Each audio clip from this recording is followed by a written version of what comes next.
Bonjour à tous, je vous retrouve aujourd'hui une nouvelle fois car je suis insider pour le salon Bijorka, le salon des professionnels du secteur de la bijouterie qui se tiendra à Paris du 8 au 11 septembre prochain. Je suis ici au 9 Hôtel Montparnasse pour rencontrer Aude Lepère, directrice du salon, et Elisabeth Leriche, directrice de son propre bureau de style et qui s'occupe de la direction artistique. Elles vont nous dévoiler toutes les deux les coulisses et les tendances de ce salon.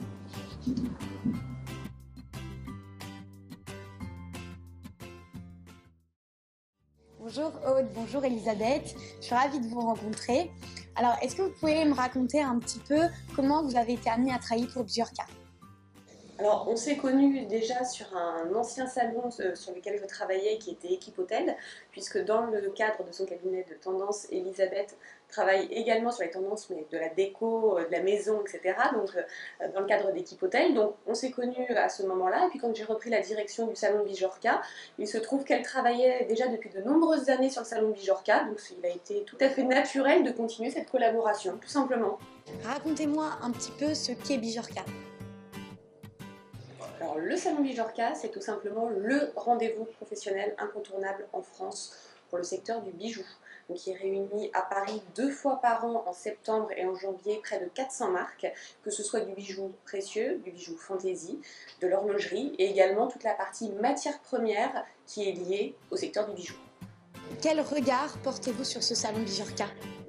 Alors pour moi, Bijorka, c'est une offre exceptionnelle parce que justement, il y a toute cette diversité. On trouve des fabricants qui proposent des choses très différentes et donc il y a une richesse dans ce salon, on peut déambuler. Et puis c'est aussi un des seuls salons qui a cet espace tendance. Donc c'est très important parce que c'est un rendez-vous tous les 6 mois et les visiteurs sont très friands justement de trouver des idées de scénographie et puis des sélections pointues, parce que ça c'est aussi notre rôle, nous, de tendanceurs, c'est de mettre en avant vraiment les bijoux incontournables à ne pas louper. Voilà, c'est vraiment les bijoux de la saison qu'il faut avoir. Le salon contacte-t-il lui-même des créateurs pour les inviter à participer? Pour la prochaine édition de septembre, nous sommes allés chercher des créateurs qui, en principe, ne participent pas à des salons, qu'ils soient professionnels ou non, mais parce qu'on estime qu'aujourd'hui, ils ont vraiment une valeur ajoutée, quelque chose de créatif qu'ils vont pouvoir mettre en avant sur le salon. Donc on les a invités à venir sur un espace dédié pour présenter leurs produits, tout simplement. Elisabeth, en tant qu'experte tendance, pouvez-vous nous dire quelles sont les tendances actuelles selon vous? Alors, il y a des grandes tendances chaque saison sur les formes et sur les tailles. Donc aujourd'hui, on a par exemple des grandes boucles d'oreilles dissymétriques. Donc la tendance, c'est de n'avoir qu'une boucle d'oreille d'un côté, ou alors carrément un bijou d'oreille. Le corps, on voit aujourd'hui dans notre société comme, par exemple, les gens se tatouent, et bien le bijou peut être traité aussi presque comme un tatouage. Donc on va avoir des bracelets et des bagues qui se relient, qui ornent complètement la main. Puis après, on va avoir aussi des grands choqueurs, ce qu'on appelle donc des grands serre-coups, et puis des bijoux beaucoup plus sculpturaux avec des parures assez justement un peu ethniques. Mais à côté de ça, on va trouver aussi des bijoux plus petits, puisque en fait, ce salon Bijorka représente toute une offre. Et c'est ça, entre le petit bijou plus précieux, plus féminin, ou le bijou plus sculpture, plus voyant. Donc on a comme ça un panel dans les tendances de différentes typologies de bijoux. Quels sont les changements que vous avez souhaité mettre en place pour l'édition de septembre? Alors pour l'édition de septembre, il y a pas mal de changements qui vont avoir lieu. Donc pour nos exposants, on leur a mis en place un programme top acheteur. On organise une grande soirée pour réunir les exposants et les bijoutiers.